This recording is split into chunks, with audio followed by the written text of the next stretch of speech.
Hi friends, আসসালামু আলাইকুম রহমতুল্লাহ বরকত। কেমন আছেন আপনারা? সবাই ভালো আছেন? আমিও ভালো আছি আল্লাহ রহমতে।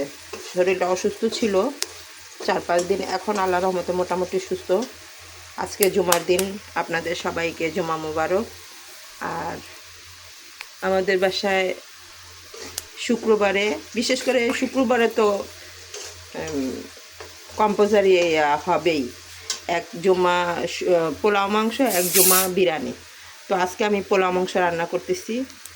এখন মাংস রান্না করার জন্য সব রেডি করছি, আমি দেখাচ্ছি ব্যাক ক্যামেরা করে, ঠিক আছে?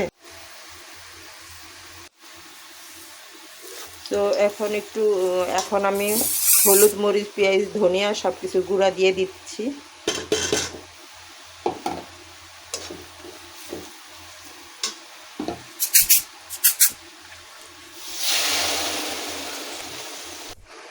হলুদ মরিচ তো দিয়ে দিলাম। এখন আমি আদা দিব, রসুন বাটা,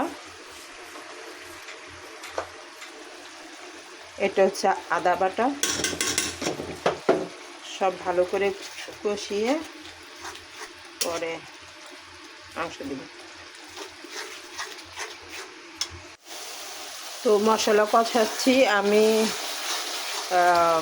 মুরগি আর আলু আগেই ভেজে রাখছিলাম, আর গরম মশলা এলাচ আগেই দিয়ে দিয়েছিলাম, ভিডিওতে দেখানো হয় নাই। এই দেখেন, কারণ ভিডিও অনেক বড় হয়ে যাচ্ছে, এই জন্য।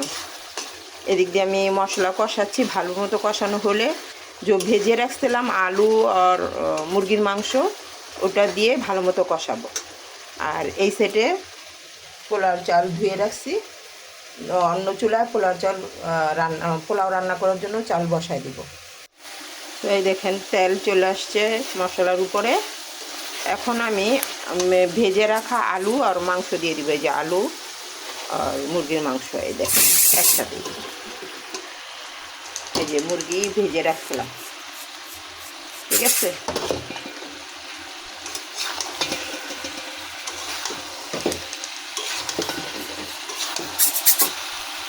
হালকা একটু পানি দিব কষানোর জন্য।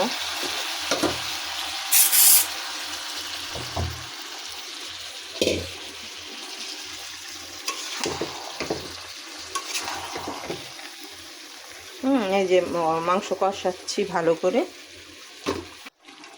ভালো মতো কষানো হলে পরে ঝোল দিব। এখন 10-15 মিনিট ভালো মতো কষাবো, ঠিক আছে? কষানো হলে এই যে অন্য চুলায় গরম পানি দিয়ে রাখছি, পানি দিয়ে দিব। এখন 10-15 মিনিট ভালো মতো, তারপর হয়ে যাবে আমার মাংস রান্না। আর পোলাও তো চাল ধুয়ে রাখছি, পোলাওটা পরে বসাবো। সো আপনাদের সবাইকে আমার বাসায় পোলাও মাংস খাওয়ার দাওয়াত রইল। বাই বাই, আল্লাহ হাফেজ। দোয়া মে ইয়াদ রাখনা।